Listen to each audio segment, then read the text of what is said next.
What would you do if your own parents looked you in the eye and told you your children weren't welcome in their home? I never thought I'd be asking myself that question, but here I am.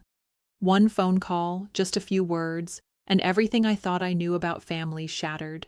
It wasn't just about Thanksgiving. It was about years of quiet favoritism, silent judgment, and love with conditions. I kept asking myself, was I overreacting? Was I imagining it? But when they made me choose between them and my kids, I finally saw the truth, and I chose differently. It was an ordinary evening, one of those quiet moments where life feels simple. I had just slid dinner into the oven, the kids were in the next room building a pillow fort, and the scent of garlic and herbs filled the air. Then my phone rang. I saw it was my mom, and, instinctively, I smiled. Despite everything over the years, the passive-aggressive comments, the favoritism, I still softened at the idea of family, especially during the holidays. Her voice was unusually cheerful, almost like she'd rehearsed what she was going to say. "Lauren, honey," she began, "we need to talk about Thanksgiving this year." My heart did that little flutter it always does when the holidays approach. No matter how strained things had been, I always tried to hold on to the good. I wanted my kids to grow up with family traditions, to know the smell of roasted turkey and cinnamon pies in their grandparents' home, to feel like they belonged somewhere. "Of course, Mom," I said, already picturing the warmth of their living room and the noise of kids running around. "What's the plan?" Then came the pause, not a long one, but just long enough to make my stomach tighten. "Well," she said, her tone shifting, "we're doing things a little differently this year. Just something smaller, more intimate, adults only." I blinked. "So, no kids?" Another pause. "Well, not exactly," she said, voice suddenly cautious. "Lauren, we love Mia and Caleb, we really do, but they're energetic.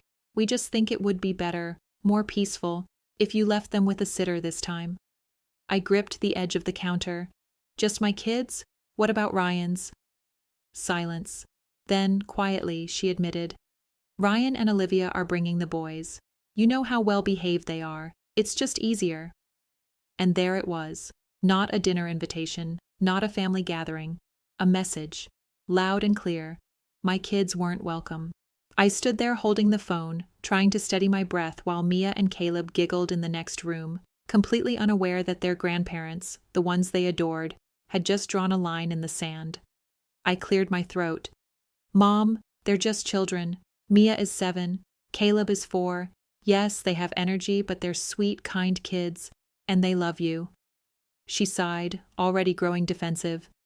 "We're just trying to have a peaceful evening, Lauren. It's not personal." But it was personal. It had always been personal. And suddenly, I realized something I hadn't wanted to admit for a long time. This wasn't about one dinner.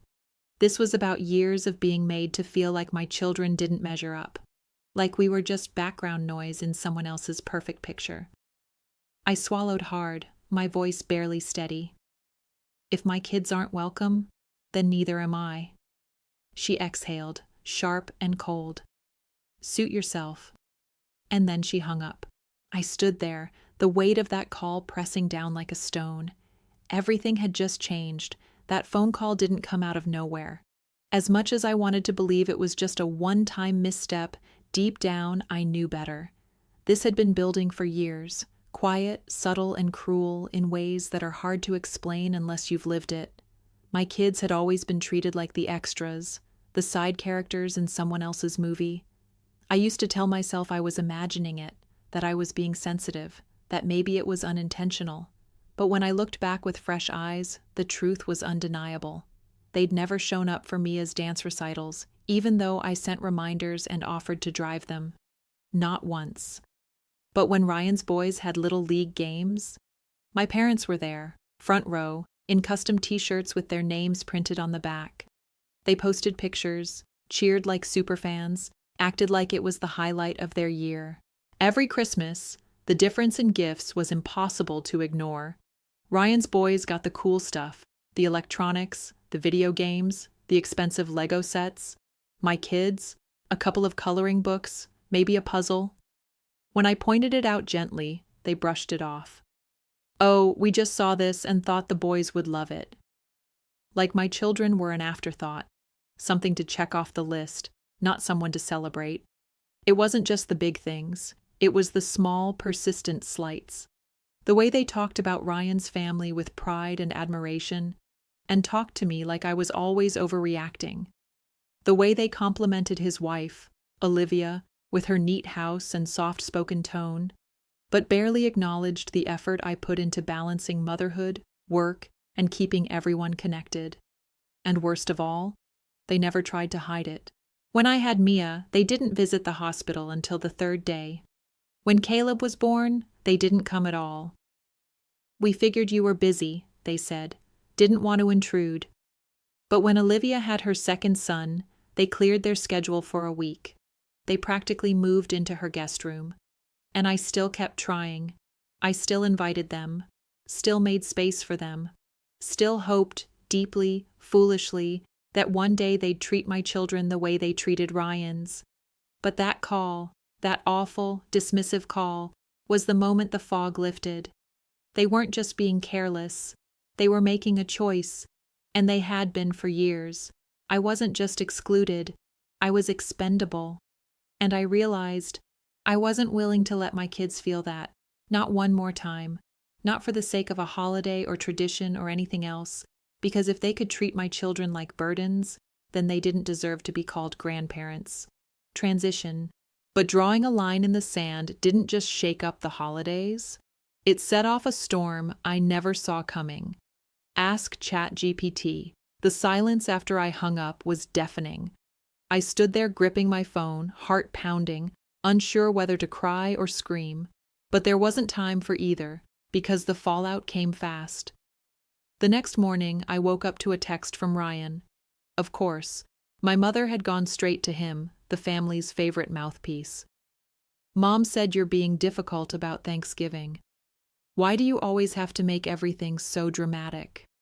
Dramatic, that word. It stuck in my throat like a splinter. I stared at the screen, hands trembling. I wanted to scream. Dramatic?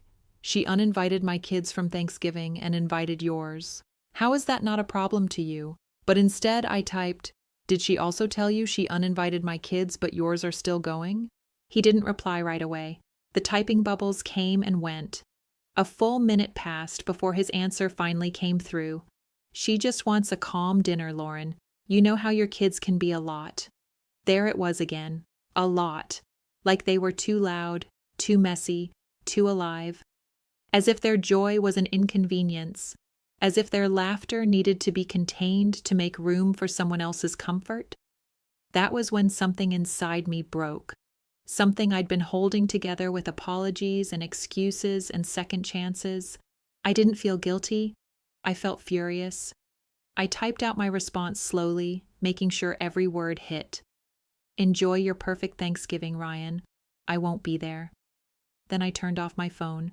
And that was the beginning of the shift. For years, I'd been the reliable one, the helper, the fixer, the one who showed up without being asked.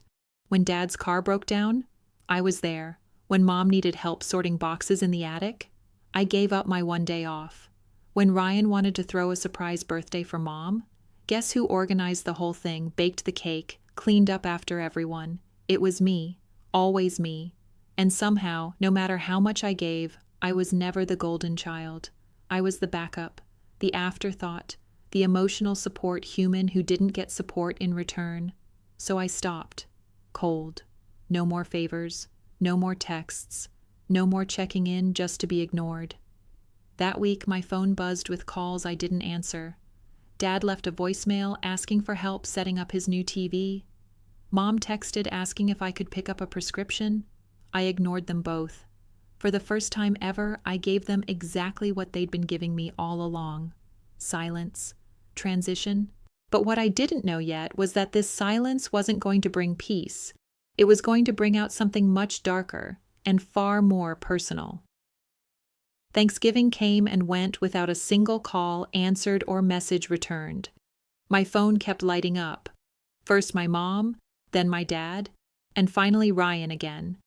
I ignored them all. I wasn't going to be guilted, manipulated, or coaxed back into a toxic version of family that only worked when I kept my mouth shut. Then, on Thanksgiving morning, the phone rang again. It was Mom. I let it go to voicemail.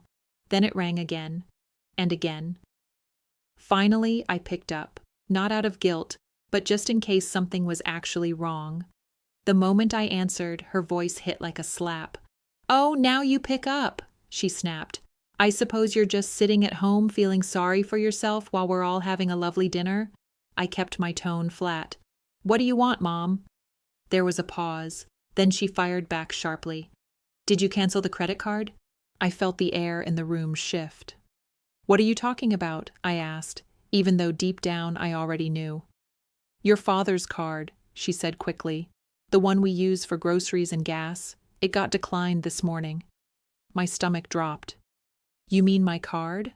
I asked slowly. She scoffed. "Don't be so dramatic, Lauren. It's just a card. You make good money. We figured—" "You figured what?" My voice cracked, but I held it steady. "That I wouldn't notice you were using my account without asking?" She let out a long, exasperated sigh. "We raised you. The least you could do is support us now." Support. That was the word she used. As if what they'd been doing wasn't theft, but charity I owed them. And suddenly, everything made sense. Years ago, when my dad had surgery and money was tight, I'd added them temporarily to one of my credit cards to help cover their bills. I never removed them. I forgot. And they never reminded me, because they knew exactly what they were doing. "You told me my kids weren't welcome in your home," I said, my voice now cold and steady. "But you expected me to keep paying your bills?" "You always overreact," she snapped. "This is why we don't tell you things." I could barely believe what I was hearing. "You're right," I said finally. "I did cancel the card.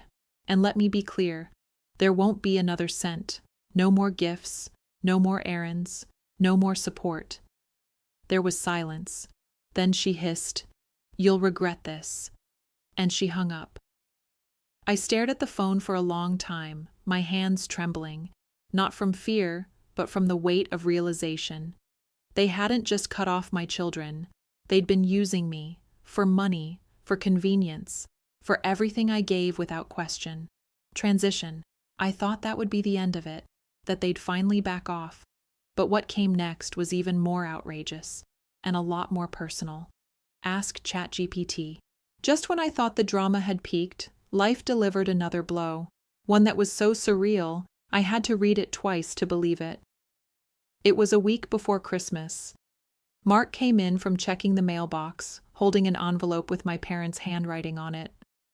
"It's from them," he said, raising an eyebrow. My stomach turned. I rolled my eyes, already bracing for some dramatic guilt trip.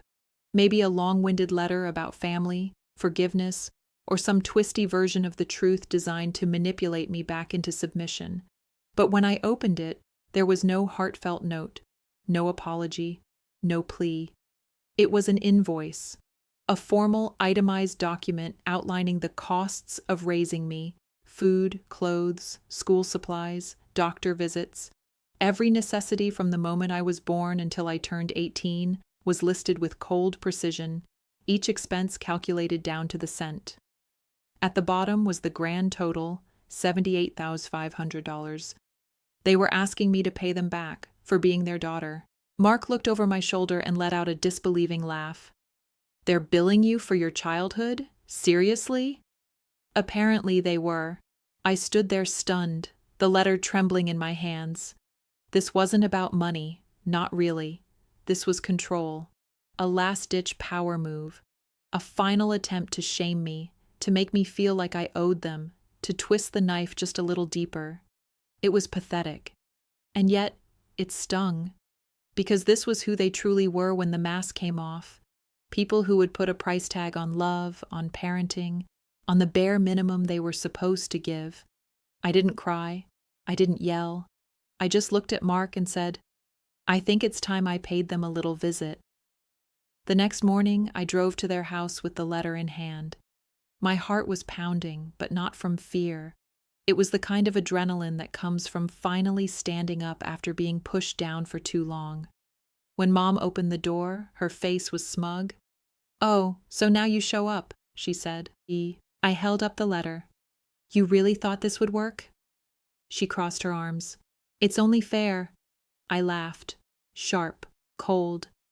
"You want to charge me for being your child, while expecting free money for life. That's rich." Dad stepped in, puffed up with indignation. "We sacrificed a lot for you, Lauren, and now you're abandoning us." I stared at them, no longer afraid of what they thought. "No, you abandoned me the moment you decided my kids didn't matter." Mom's lips thinned. "If you won't pay, we'll get lawyers involved." I didn't flinch. "Go ahead, take me to court.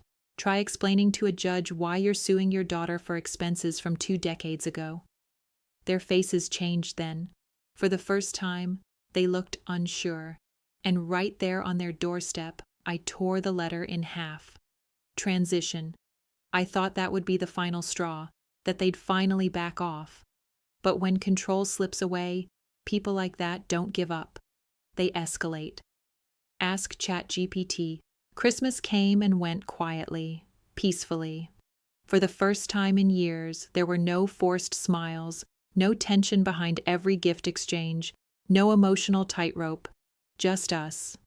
Mia and Caleb tore through their presents, laughing so hard they fell over. Mark played Christmas music while we sipped hot cocoa in matching pajamas.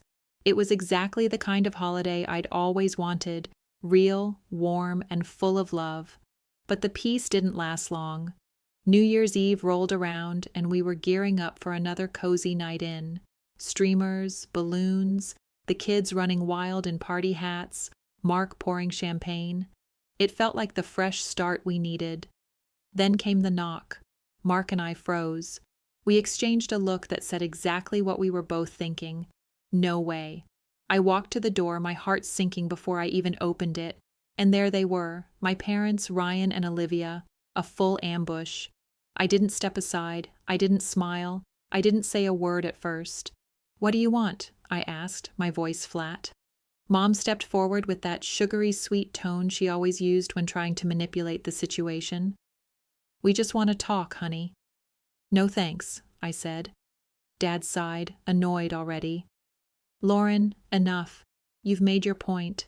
Let's fix this before things go too far." I raised an eyebrow.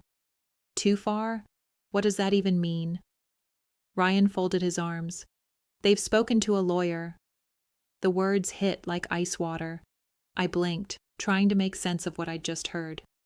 "A lawyer?" I repeated. Mom nodded, fake concern all over her face. "We're just worried, Lauren. You've cut your children off from their real family over a misunderstanding. That's not fair to them." And then it hit me. Are you seriously trying to sue for grandparents' rights?" Dad cleared his throat. "We've been looking into it. We don't want this to get ugly, but we have rights too." I laughed. I couldn't help it. It was so ridiculous, so beyond comprehension, I just laughed. "You think you can force yourselves into my kids' lives, after everything?" "We've done nothing wrong," Mom said defensively.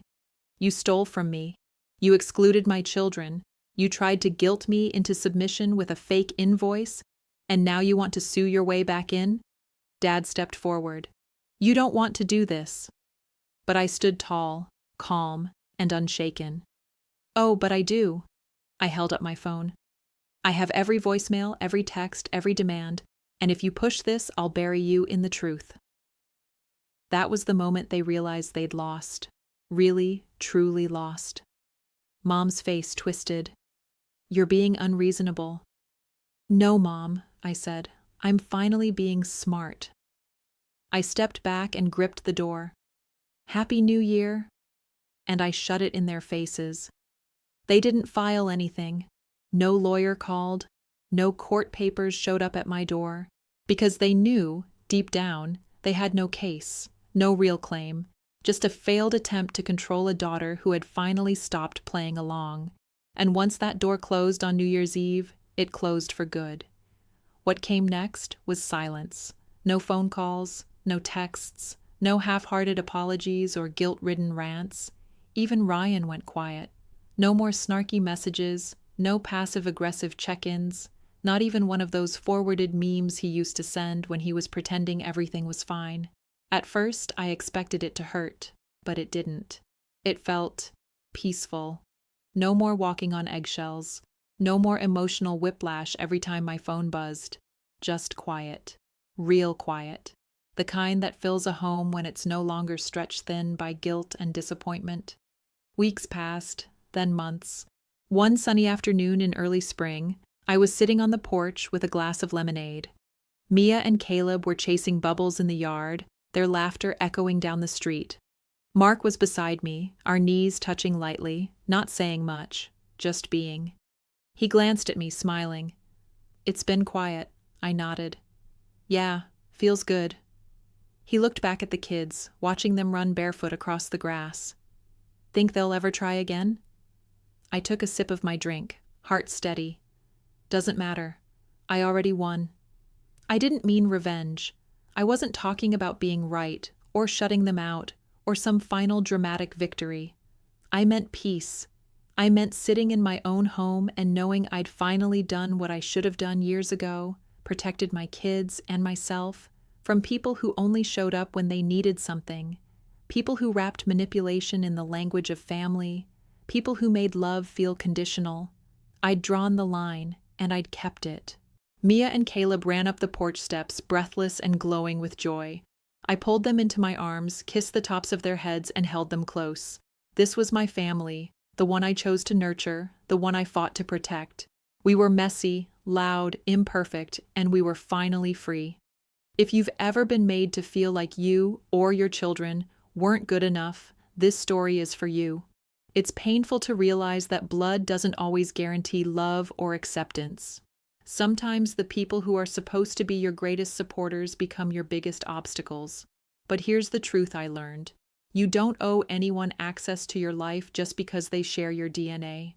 Love should never come with conditions. You deserve to be seen, to be valued, and to be loved unconditionally. And if that means walking away from people you once called family, you're not alone, and you're definitely not wrong. Sometimes, the most powerful thing you can do is close the door and never look back. Our story ended with laughter in our home, with joy in our hearts, and peace that no one could take away. It wasn't the ending I imagined when that first phone call came, but it was the one I needed. So if this story spoke to you, I'd love to hear from you. What does family mean to you? Have you ever had to make a difficult choice to protect the people you love? Share your thoughts in the comments below. I'm listening. And if you want more stories about turning pain into power, about rewriting endings, don't forget to like this video, share it with someone who might need it, and subscribe to The Art of Revenge. Because sometimes, the best revenge is finding your own peace and strength. Thank you for being here. You're not alone, and your story matters. Family. It's a word packed with meaning, love, loyalty, belonging. But sometimes the people we call family don't live up to that. Sometimes the people we expect to stand by us are the ones who make us feel invisible, unwanted, or less than enough. If you've ever been made to feel like you or your children weren't good enough for your own family, this story is for you. It's a painful reality, but one that so many of us face in silence. Blood doesn't always guarantee love, and love should never come with strings attached. I learned that lesson the hard way, but I also learned something more powerful, that you don't owe anyone access to your life just because they share your blood. You deserve unconditional love. You deserve respect. And sometimes the bravest thing you can do is walk away, protecting yourself and the people you love most. The real family is the one you choose, the one that shows up, that lifts you up, that accepts you without judgment or conditions. For me, that family is my kids, my husband, and the peaceful life we've built together. We laugh loudly, dance in pajamas, make pancakes for dinner, and love each other just because. Not because we have to, but because it feels right. So if this story resonated with you, I want to hear from you. What does family mean to you? Have you ever had to make tough choices to protect your peace or your loved ones? Share your thoughts in the comments below. I'm here to listen and support you. And if you want more stories about turning pain into power, about finding strength in difficult times, make sure to like this video, share it with someone who needs to hear this, and subscribe to The Art of Revenge. Here, we turn endings into new beginnings. Thank you for being here. Remember, you are not alone, and your story matters.